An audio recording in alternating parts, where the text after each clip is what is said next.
जळे माझी काया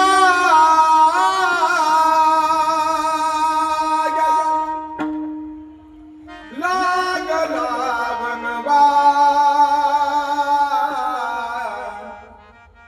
धावरे केशवा माय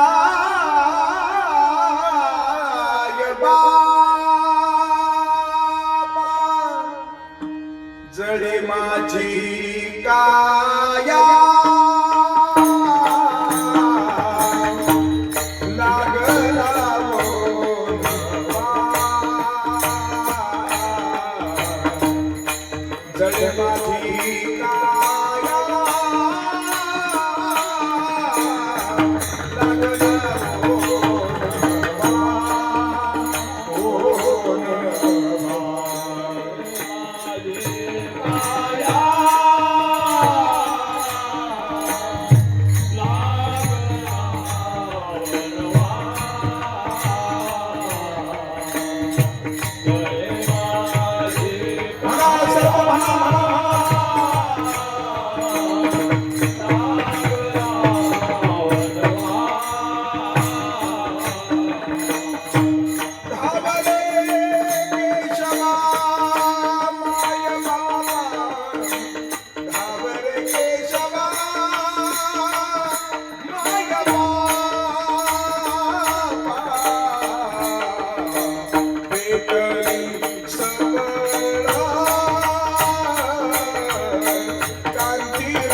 धावरे केशवा माया बाबा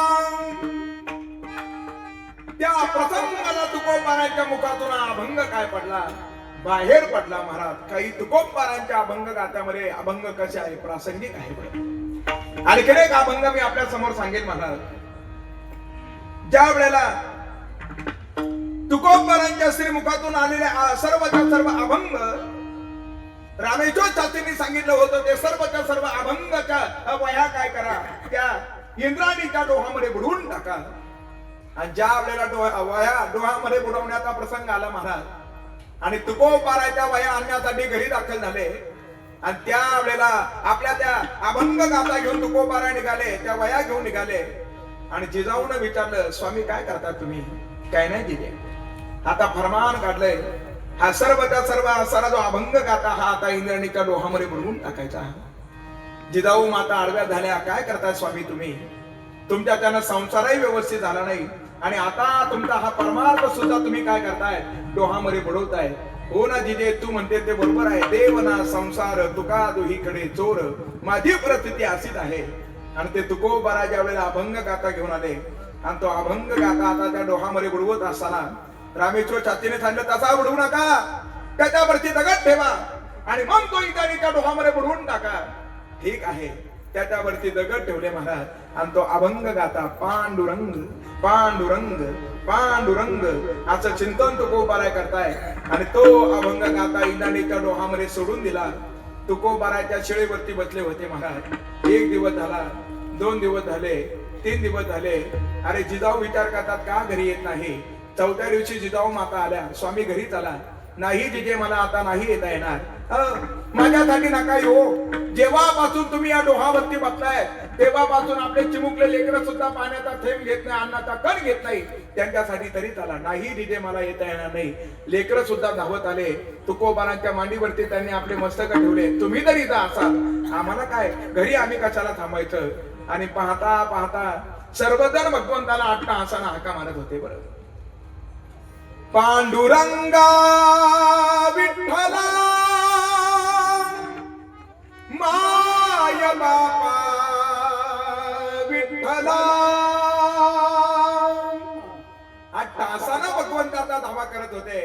आणि सर्वांना चमत्कार ज्ञात आहे महाराज.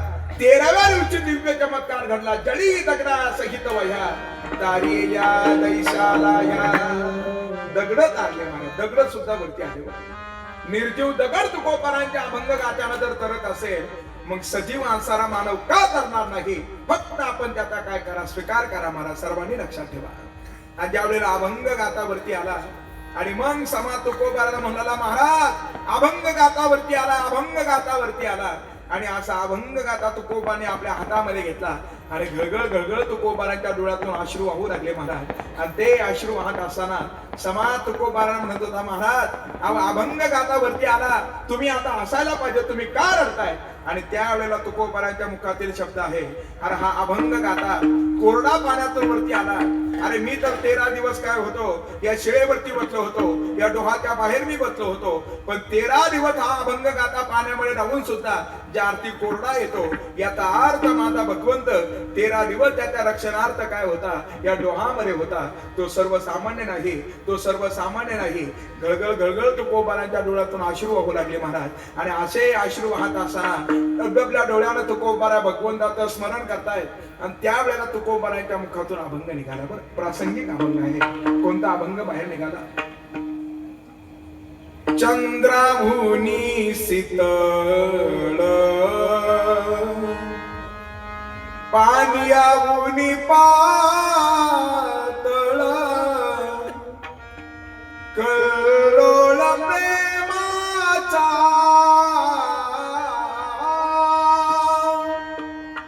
तू माभूली भुनी मया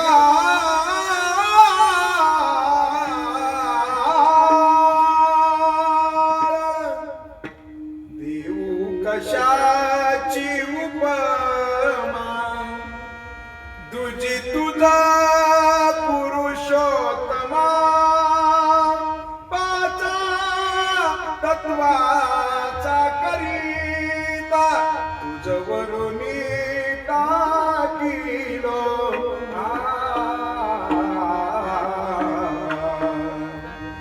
जसे प्रसंग तुकोबारांच्या समोर उपस्थित झाले, त्याच्या प्रसंगाला तुकोबारांच्या मुखारविंदातून अभंग काय पडू लागले, बाहेर पडू लागले. महाराज आणखीन एक प्रसंग सांगतो ऐका. तुकोबारा व्यापार करण्यासाठी गेले होते.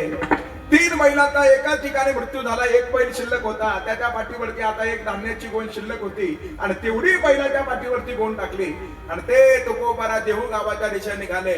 मित्र परिवार तुकोबारा सोडून निघून गेला होता. आणि असे तुकोबारा जंगलामध्ये आले आणि निर्जन जंगलामध्ये आल्यानंतर धो धो पाऊस पडू लागला. ढगांचा गडगडाट होता, विजेचा कडकडाट होता आणि असा पाऊस सुरू झाला. आणि बैलाच्या पाठीवर जी गोण होती ना, ती गोण खाली पडली. महाराज कोण मला उठू लागेल? तुकोबारा त्या ठिकाणी बसलेले होते आणि इतक्यामध्ये एक व्यक्ती आला. महाराज काळकुट्ट जातं शरीर होतं, हातामध्ये त्याच्या काठी होती. का थांबलाय तिथे? गोण खाली पडली ना, कोणाचा तरी आधार पाहिजे ना, मी तुम्हाला आधार देतो.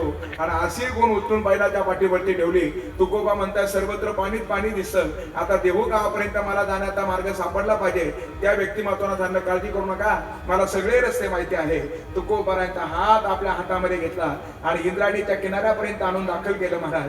आणि आता तुकोबारांना अलीकडे यायचं होतं आणि त्या तुकोबांना अलीकडे यायचं होतं. इंद्रायणात पाणी आलेलं होतं. त्या व्यक्तिमत्वानं सांगितलं, काळजी करू नका, पाण्याची कुठं लेवल कशी आहे हे मला माहिती आहे, उंची कुठं जास्त आहे कुठं कमी आहे. आणि तुकोबांना अलीकडे आणून सोडलं महाराज. आणि ज्या वेळेला प्रकाश पडला महाराज, विजेचा प्रकाश पडला आणि असा विजेचा प्रकाश पडल्यानंतर तुकोबारांच्या व्यक्तिमत्वाकडे पाहिलं आणि ते व्यक्तिमत्व दुसरं तिसरं कोणतंच नव्हतं. तुकोबाला दिसलं महाराज, विष्णू मूर्ती चतुर्भुज शंख चक्र हाती गदा पद्म वनमाला शोभते, असं ते व्यक्तिमत्व तुकोबारांना दिसलं. आणि ते व्यक्तिमत्व काही क्षणामध्ये काय झालं, अदृश्य झालं महाराज. आणि त्यावेळेला तुकोबारांच्या मुखातून शब्द निघाले. अभंग गात्यामध्ये तो अभंग प्रचित आहे. जेथे जातो तेथे तू माझा संगाती, जेथे जातो तेथे तू माझा संगाती.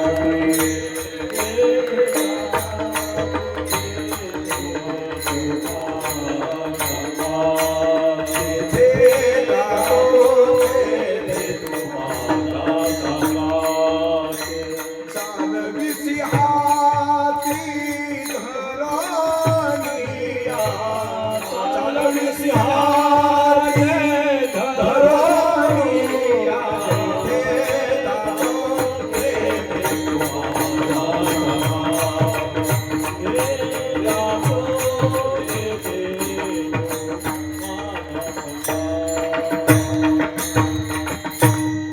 चालविसी हाती धरोनी जेथे जातो तेथे तुम्हाला सांगा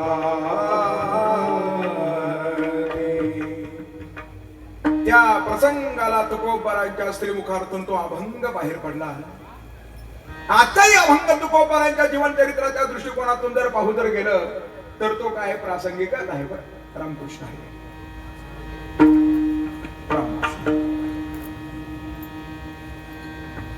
काय प्रसंग तुकोबारांच्या जीवनामध्ये घडला असावा, हा अभंग बाहेर तुकोबारांच्या मुखातून येत असताना कोणता प्रसंग घडला असावा महाराज. खर तर महात्मे स्वतःचं महत्व स्वतःच्या तोंडानं सांगत नाही. बरं कळतंय ना आपल्याला.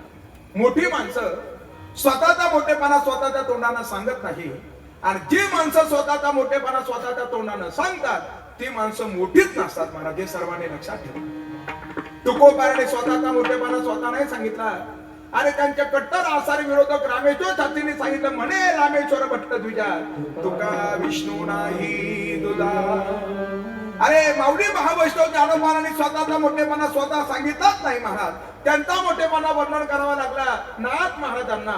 कैवल्याचा पुतळा प्रगटला भूतळा चैतन्याचा जिव्हाळा ज्ञानोबा माझा कृपाळू उदार माझा ज्ञानेश्वर तया नमस्कार वारंवार. त्या ज्ञानोबारांच्या मोठेपणा वर्णन केला जनाबाई महाराजांनी ज्ञानाचा. मला वाटतं हे प्रमाण सगळ्यांच्या पाठ आहे. बच्चरे म्हणा ज्ञानाचा ज्ञानाचा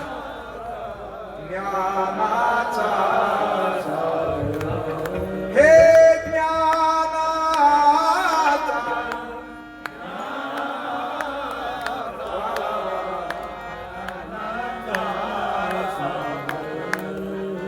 सखा माझा ज्ञानेश्वर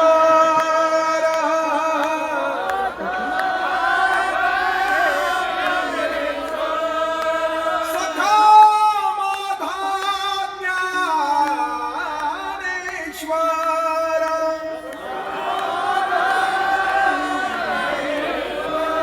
हो ज्ञानाचा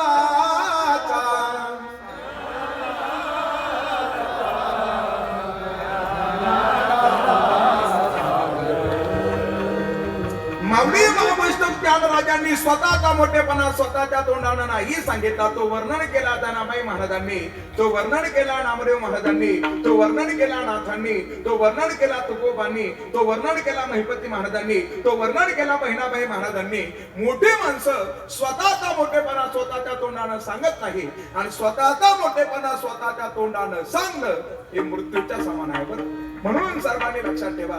त्यासाठी एक रहिमन महाराजांनी फार सुंदर दृष्टांत दिला. बरं हिरा असो ना हिरा, हिरा हिरा असो ना हिरा, रत्नामधला हिरा पांढरपुरी वरला नाही महाराज. हिरा असतो ना हिरा, तो जो हिरा आहे ना हिरा, तो हिरा स्वतःची किंमत स्वतः सांगत नाही महाराज, स्वतः सांगत नाही. बरं